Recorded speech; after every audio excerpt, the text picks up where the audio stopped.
and we've been focusing a lot on formation, Christoformity, transformation, Christ-likeness. We've been using John Mark Comer's resources on practicing the way, on Scott McKnight's resources on Christoformity and what it looks like to be transformed into the image of Christ. And we've also been using the church calendar a lot. And there's parts of the church calendar that are very obvious to us, I think. Like, for example, raise your hand if you know when Christmas is. All right. Raise your hand if you know what day of the week Easter is on. Sunday. All right, easy. And then I think you could guess Good Friday is a few days before that. And then I think most Christians might know that Pentecost is somewhere around 50 days after Easter. But does anyone know when Ascension Day was? It was Thursday, last Thursday. And I don't blame you for not knowing. I'm not trying to guilt trip anyone for not knowing because it's not often talked about. But I think Ascension Day, or the Ascension, is one of the most important part of the gospel stories. So today I just want to talk a little bit about what it means that Jesus ascended and how that ties into our theme of formation in this pilgrimage. And I also want to talk about, I just think John Mark Comer has this theme in his books that he talks about where if you want to be personally transformed and create new habits and become a new kind of person, you have to start with visualizing the kind of person that you want to be with your imagination. And that's not new information. A lot of experts in habit formation say similar things where you have to visualize your transformation before you become it. Try to figure out what you want to be and why. And keep that big picture because that's what's going to motivate you to make the small choices that you need to make. So, for example, when you're having a really hard day and life just feels like it sucks and you come home and your annoying neighbor is there to greet you, how do you treat that neighbor? Or if you are cut off in traffic and the person just is obnoxious and speeding around you, how do you think about that person? Or if you're having a rough day and somebody comes and just kind of obnoxiously asserts their opinion about something you care about politics, about theology, just anything that just like rubs you the wrong way, how do you engage that conversation? And in order to make the right decision in those moments, it is not natural to make the right decision in those moments. To think about those people as people you're there to love or people you're there to listen to. And I think you can only really make those choices if you keep a bigger picture in mind of who you are becoming and why you want to make those choices. So that's what I want to look at today, is what is our goal in Christoformity or spiritual formation. In the Greek word, they use the word telos a lot, which means like just the end goal. Like what are we becoming? What is our end goal? The end goal of the world, the end goal of us personally. So what I want to do this morning is walk through the Bible a bit and just look at some threads of narratives from beginning to end of the Bible with a focus on the Ascension with this question in mind. What is the goal of our spiritual formation and what are we becoming and why? Because I think once we know what we're becoming and why, it's a lot easier to keep in mind how to make those right decisions in those tough moments. Okay. You with me? Yes, okay. So we're just going to start by working through the Bible from the very beginning. So in the beginning, we see a God that is ordering the universe, and he creates a heaven and an earth, these realms. And he exerts his power by ordering the world. And he uses his reign and his rule to organize and order and bring so life can flourish. The first 3 days we see in the Bible, he's ordering, he's separating light and dark, he's splitting the waters, he's bringing up land, he's organizing. And then the next 3 days, he's populating it with the realms, with like life, so that there are plants, animals, fish, birds, stars, and then finally humans. And then he calls humans the image of God. And he puts humans in the land, down here on the earth, humans. And he tells them, be fruitful and increase in number. Fill the earth, which is not unique. He said that to all the animals. But then he tells them, subdue the world, rule over it, rule over the fish of the sea and the birds of the sky, and over every living creature on the ground. So humans are God's image, and then he just explained what that means. Humans are God's image so that they can rule the land, rule the earth, which doesn't mean dominate and destroy or just exert power over the earth, but rule it the same way God has been ruling the earth, which is organizing, ordering so that life can flourish. And humans get to work in the garden, and we see them doing that. They rule the land, they name the animals, they're gardening, they cause more life to flourish, and then we all know what happens later. Genesis 3. Humans fail the task of ruling the land, and they choose selfishness and exclusion, and as a result, they're excluded from the garden and sort of renounce their own calling to rule the world well. Instead of ruling it in a way that causes generosity and life flourishing, they rule it in a way that causes scarcity and violence and death. So we are all familiar with that story to some degree, I assume. But there's also another kind of story in the Bible that's a little bit more difficult to talk about because it's not as clear. And sometimes it's awkward to talk about because it sounds less, I don't know. We live in a 21st century rationalist world sometimes, and we don't love always talking about spiritual things. And I think this is a harder thing to talk about, but I want to talk about it a little bit today. And that's that there's another kind of being that the biblical authors assume that exist. And they're not mentioned super explicitly in the creation story, but they're assumed throughout the Bible. And throughout the Old Testament, we get these glimpses and these scenes of what they're describing, and it's kind of hard to explain using human language, but we see that God created other beings, spiritual beings, that rule the universe with him, sometimes called like the heavenly hosts, or the spiritual beings that rule in heaven with God, that make decisions with him in his heavenly throne room. One example is at the beginning of the book of Job, if you ever read the book of Job. There, God is just in his heavenly temple. He's in a throne, and then there's a bunch of thrones around him.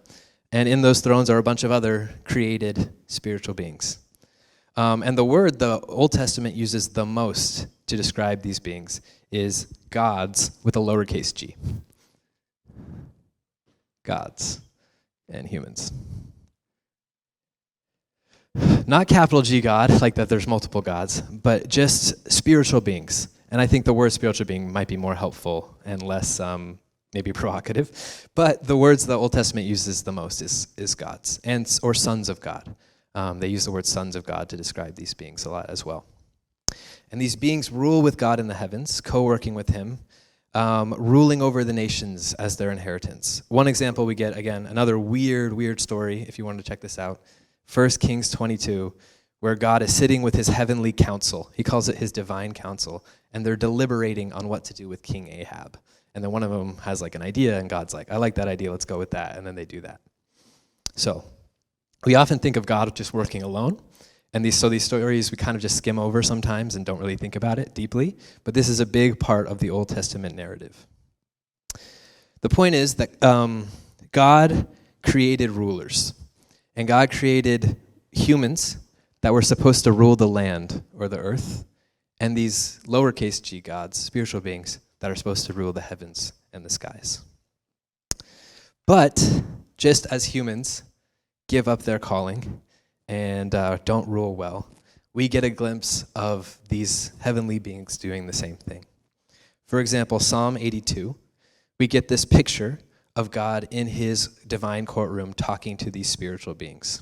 It's sort of like what's happening to the nations behind the scenes. So I'm just going to read Psalm 82. I think it's like just a helpful psalm, and I'll read the whole thing because it's pretty short.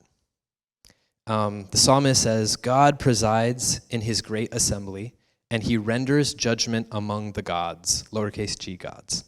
And this is God talking to them. How long will you defend the unjust and show partiality to the wicked? Defend the weak and the fatherless. Uphold the cause of the poor and the oppressed. Rescue the weak and needy. Deliver them from the hands of the wicked. You gods know nothing. You understand nothing. You walk about in darkness. All the foundations of the earth are shaken. And I said to you that you are gods. You are all sons of God, sons of the Most High. But you will die like mere mortals, and you will fall like every other ruler. And then this is the psalmist again. Rise up, O God, and judge the earth, for all of the nations will be your inheritance. All right. So, if you've never read this psalm before or read it in this context, it's a picture of God talking to these beings and pronouncing judgment on them and saying, you've led the world astray, and as a result, you will be kicked out of this throne room and cast into death, essentially. Because you failed your mission to rule and steward the heavens well. Okay. So, kind of a weird story, but this is super important, actually, in the biblical narrative. And this morning, my mother read a passage from Daniel, and I think this sets the frame for Daniel's dream.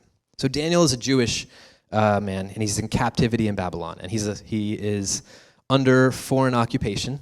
Babylon is this tyrannical nation that he serves in and he works in, but he's not originally a resident of.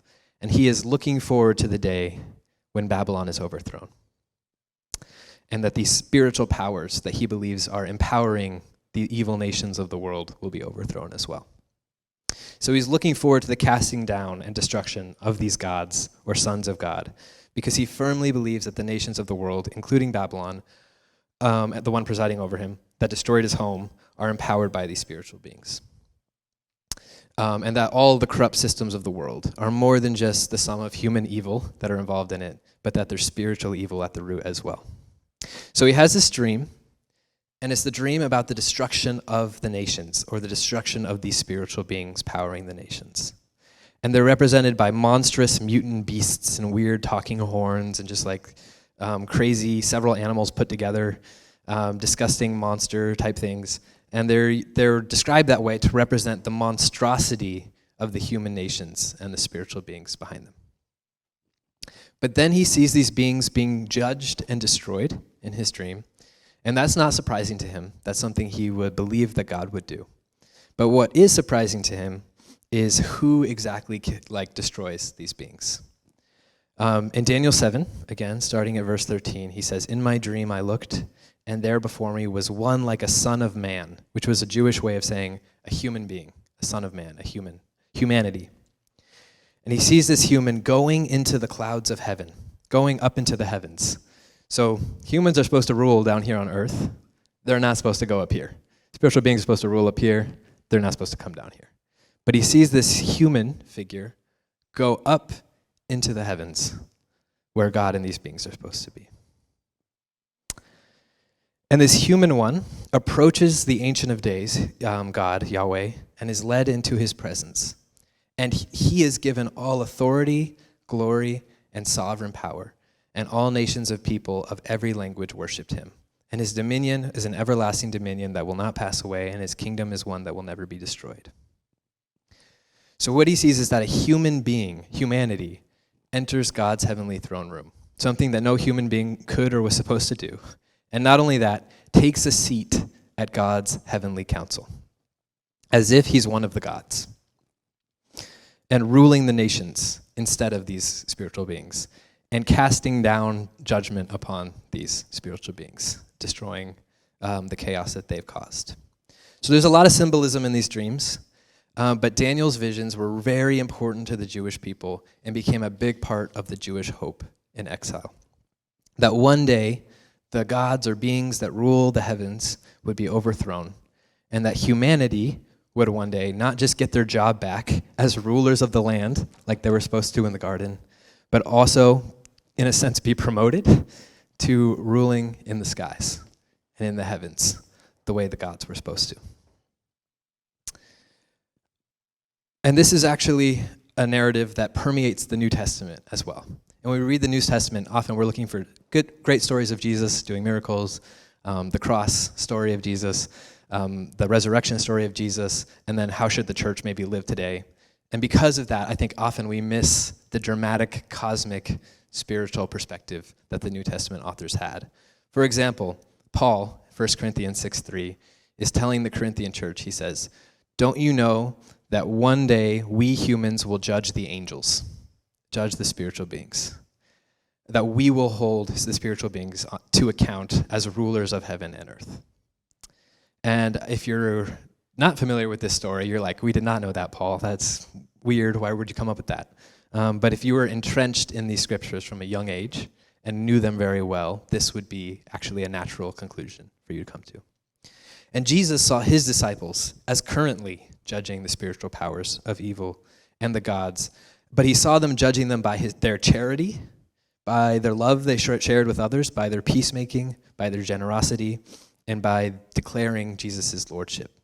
Like in Luke 10:18, he sends out his disciples to spread his message and heal people, give to the poor. And as they go out, he tells them, when they come back, they're like, "How did we do?" And he says, "I saw Satan falling from the heavens like lightning." And what he means there is these spiritual beings, these gods of chaos, losing their authority as you gain that authority. All right, so that brings us to Jesus. And Jesus' most common name for himself. So most people call Jesus the Christ, the Messiah, or the Son of God. But what he liked to call himself the most was the Son of Man from Daniel, the human one, a human being. And I think in calling himself that, Jesus was not just saying that he was a human being, but he's saying that he saw himself as living out what human beings were always supposed to do: rule the land and steward and order the earth well for the flourishing of life. But what's really important is that he redefined what it looked like to rule. Because at that point, humanity, and maybe at this point too, humanity forgets how God rules and what that really looks like. So this is a story from Mark 10:35-45. His two disciples, James and John, the sons of Zebedee, came forward and said to him, "Teacher, we want you to do for us whatever we ask of you." And he said, "What is it that you want me to do for you?" And they said to him, "Appoint us to sit, one at your right hand and one at your left, in your glory." So basically, he's saying, when you become king, when you set up your kingdom here, and when you rule the land, we would like to get a very especially high position of authority next to you. Like, if you're president, we want to be the vice presidents. And Jesus says to them, "You do not know what you are asking. Are you able to drink the cup that I drink, or be baptized with the baptism I am baptized with?" They replied, "We are able." So they're very confident. But then Jesus says to them, "The cup that I drink, you will drink, and with the baptism with which I am baptized, you will be baptized. But to sit at my right hand or my left is not mine to appoint, but it is for those for whom it has been prepared." So this is a very important passage because most scholars agree here that when he's talking about becoming king and coming into his glory in Mark, he's talking about his crucifixion. And it's clear throughout the Gospel of Mark that Jesus sees his crucifixion and his death as the moment he becomes most fully human and most fully ruling the world well, most full of love, the way that he receives the authority of the land and the heavens. And then when the 10 heard this, they became angry with James and John. So Jesus called them and said to them, "You know that among the Gentiles, the nations around, those whom they recognize as their rulers lord it over them, and their great ones are tyrants over them. But it is not so among you. Instead, whoever wishes to become the greatest among you must be your slave, and whoever wishes to be first among you must be slave of all. For the Son of Man, the human one, came not to be served, but to serve and give his life as a ransom for many." So that the key here is that the way humanity is supposed to rule the land is pretty much the opposite way that humans usually rule the land, and the opposite way that the nations rule, and the opposite ways that the gods or the spiritual beings had been ruling. For Jesus to rule is to love and to serve and to act like the slave of others, to die to yourself and carry your cross. And the one on his left hand and on his right hand that they were asking for in Mark are depicted as the ones who were crucified to his left and to his right. So I think this is vital when we get to talking about Ascension, which we're about to get to in a minute, and that this picture of Daniel in his vision, humanity is ascending into the clouds as a symbol for humanity gaining authority that they gave up in the garden and gaining the authority of the spiritual beings. But Jesus says that in order to rule that way and gain that authority, you actually first have to descend. You have to die to yourself and become a servant, and maybe actually physically die. This is why I think the creeds, like the Nicene Creed, the Apostles' Creed, give such a persistence to the fact that Jesus descended into human form and descended into death before he ascended. And I think this idea is at play in Paul's poem in Philippians 2, 5-11, where he says, "Let the same mind in you, the church, be that was in Christ Jesus, who though he existed in the form of God, did not regard equality with God as something to be grasped, but he emptied himself, taking the form of a slave and assuming human likeness. And being found in appearance as a human, he humbled himself and became obedient to the point of death, even death on a cross. Therefore, God exalted him even more highly and gave him the name that is above every other name, so that at the name of Jesus every knee should bend in heaven and on earth and under the earth, and that every tongue should confess that Jesus Christ is Lord, to the glory of God the Father." So we sometimes think that Jesus was always king because he's always God, but there's actually a key point that is only after Jesus is raised, that he tells his disciples, Matthew 24:18, that all authority in heavens and on earth have been given to me. That he descended from here to here and here to here so that he could ascend back into the heavens. And then he shares that ruler with his disciples. So why does Jesus ascend? I think this is a very important question that I've heard a lot of people ask when we get to the Ascension story. Why not just hang out? Why isn't he still here today? Why can't we just talk to him? Why have to leave? And there are a few reasons. In Hebrews, there's a big point of atonement in Ascension. And one reason he mentions himself, Jesus mentions, is that so he could send his Spirit to give us authority on the earth. And we'll talk more about the Spirit next week because it's Pentecost. So I don't want to rush too far ahead.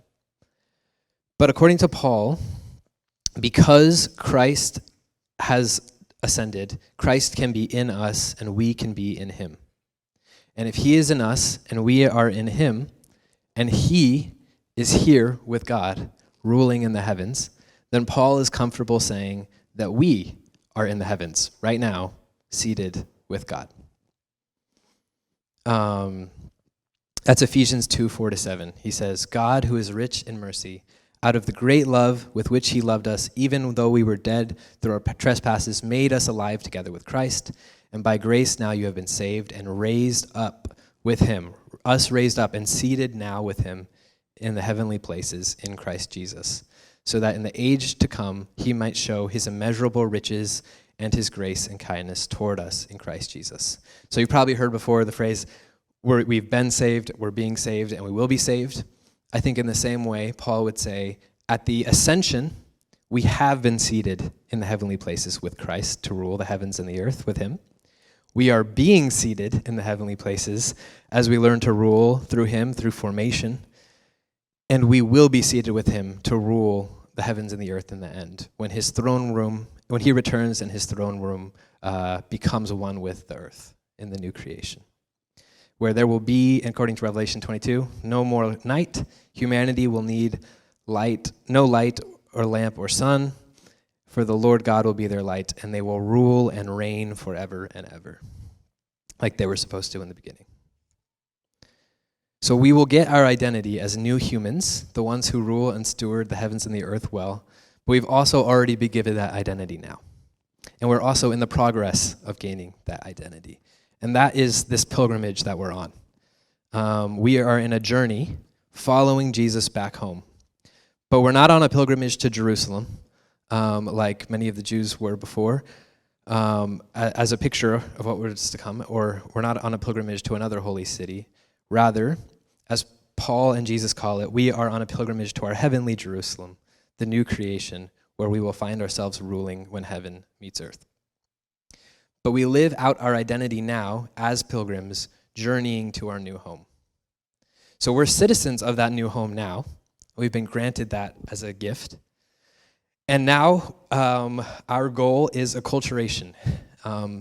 For anyone who's moved from one country to another, or taken a citizenship test or anything like that, you know that part of it is a requirement to adopt certain knowledge about that new home. Maybe if you're moving somewhere, especially like in Europe, you'll have to learn the language of that new home, or just learn the customs so that you understand how to live and navigate that new home. And a lot of spiritual formation, I really believe, is just learning how we will live in our new home. Learning how to rule well now before we arrive at that new home. I think that's what when Paul tells the Philippians that they are citizens of heaven, he's not just telling them, you're citizens of heaven, so you don't have to worry about earth because you really live there. What he's telling them is it's a call to spiritual formation to live out what life will be like in that new home. Okay, so if it's not clear by now, our goal or telos, or our destiny, is to rule with gods in the heaven and the earth. And I think the ascension is a super important part of the gospel, not just because it explains where is Jesus now, but because within the story, it's framed as the beginning of our rulership and the model of what our destiny is, seated in God's throne room, ruling with him. Not that we will ascend physically, heaven will actually descend, but that in a deeper sense, we will ascend in our transformation in becoming good rulers, as God always intended us to be in his image. And when and heaven and earth become one, boom, boom, one place, in a new creation, there we can rule heaven and earth in one space. So Saint Athanasius was a very important early Christian figure in defining who Jesus was and a lot of things like that. But what was very important, he lived in the 4th century. He said very famously, when asked, why did the Son of God become human? He said, God became human so that human could become gods. Now that might sound a little freaky to us because we're like, okay, human becomes gods. That sounds scary, maybe whatever, like another religion. But here's what he's not saying. He's not saying that humans will stop being humans. He very much believes that humans will always be humans. He believes Jesus is still human, holding in a physical body, reigning in the heavens. And he believes that we will stay humans, that we resurrected bodies, physical humans in that new creation. But he believes that we'll also take on the task that once belonged to these lowercase g gods and become part of God's heavenly council, ruling with him in the heavens and the earth. And that's what he means. That as we're united to God and become more like him, we take on his rulership and the way these heavenly beings were meant to rule the heavens and the earth together in the garden.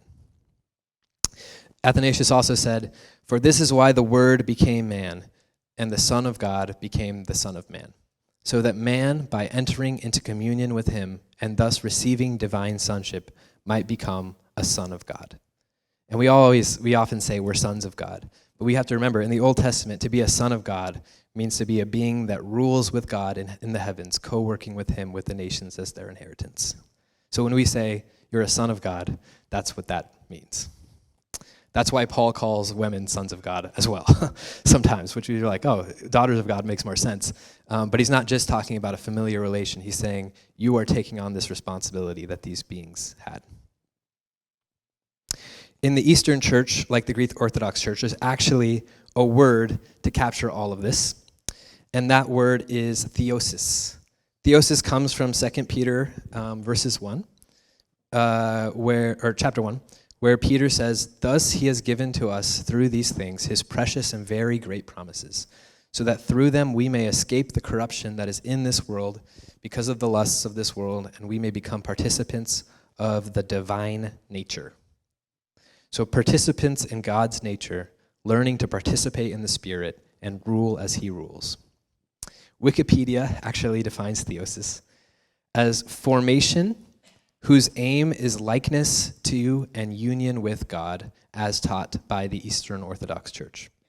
And I know personally some Eastern Orthodox people that might expand that with some layers of meaning that essentially says theosis is the transformation process whose aim is likeness to and union with God and becoming members of his ruling divine council.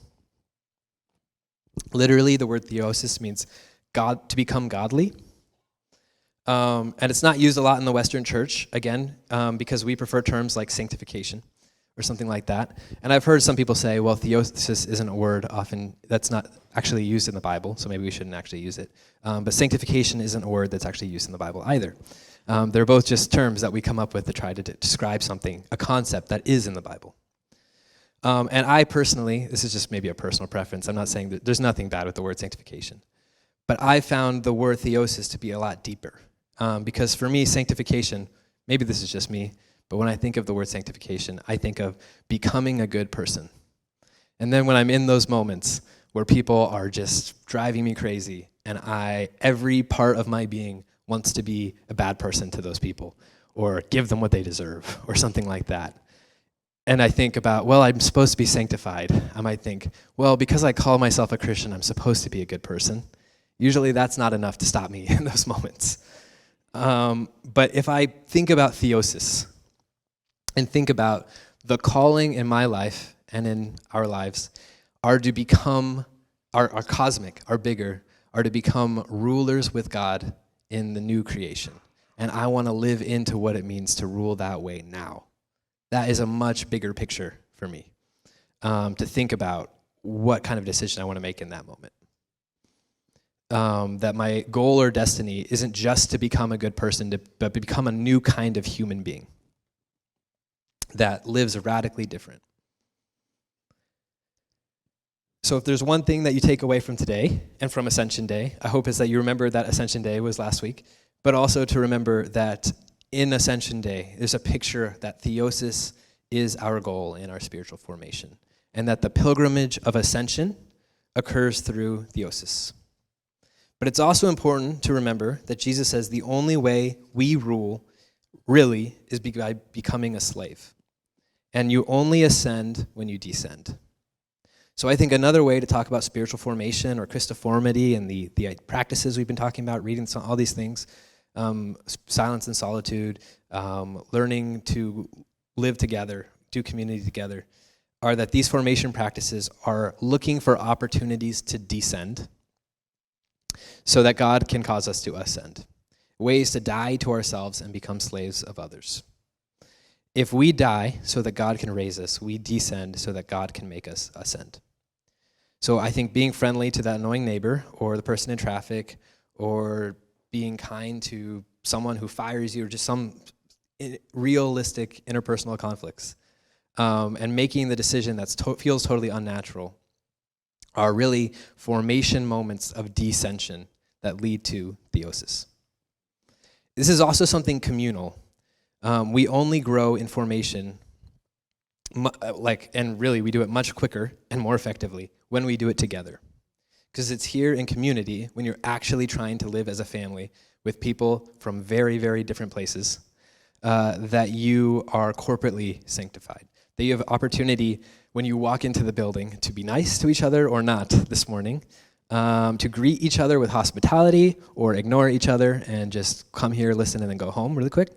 To treat each other the way we want to be treated or not, to apologize to each other when we hurt each other or not, and this is the place that gets worked out. So I just want to encourage you this week to look for moments, spiritual formation moments, but think of it as learning to descend, to work on our spiritual formation where God will cause us to ascend. Two last important moments before I close. One is that, and I think this is very similar to what Vivian said, is that we are not the cause of our own transformation or theosis. We're also not the cause of other people's transformation, like our kids or anyone else's transformation or theosis. That is the Spirit. And again, we'll mostly talk about the Spirit next week with Pentecost. But formation practices aren't what changes you. The Spirit is what causes transformation. But I also think the Spirit doesn't cause as much transformation without putting in real work and real discipleship and real formation processes. It's like Jarmo Comer says, there are no accidental saints, which is why we're trying to develop rules of life together and discipleship practices together and formation practices together to allow the Spirit to work and focus on that and prioritize that in our lives. Bonhoeffer has this quote about the cost of discipleship we've also talked about, where he's like, discipleship to Jesus is actually way harder than most people think it is, and it requires a way more effort, actually. Like, you have to put in some work, and a lot of people don't realize that when they sign up for that, that these dissension practices and formation practices aren't easy, and we have to weigh that cost when we want to follow Jesus. But John Mark Comer also talks about the cost of non-discipleship, that we have to weigh the cost of not doing those things as well, and not living that way, and all of the things we might miss out on, all of the life we might miss out on, all of the order and flourishing we might miss out on if we're not willing to take on those practices as well. And then secondly, I think just as we build rules of life together and rhythms of life and formation practices and grow in Christoformity, just to keep in mind, at least it's helpful for me. If it's helpful for you, that's great. If it's just too weird, it's okay, you can throw it out. But just to keep in mind the bigger picture of pursuing this theosis, pursuing union with God in this godly rulership with him. Because I think this is a much bigger picture, not to think of praying in the morning, doing quiet time, reading the Bible, all these things, charity, helping each other, helping the poor, helping our neighbor, as just things that we should do and check off our checklist so that we can really show that we are who we say we are, or something like that.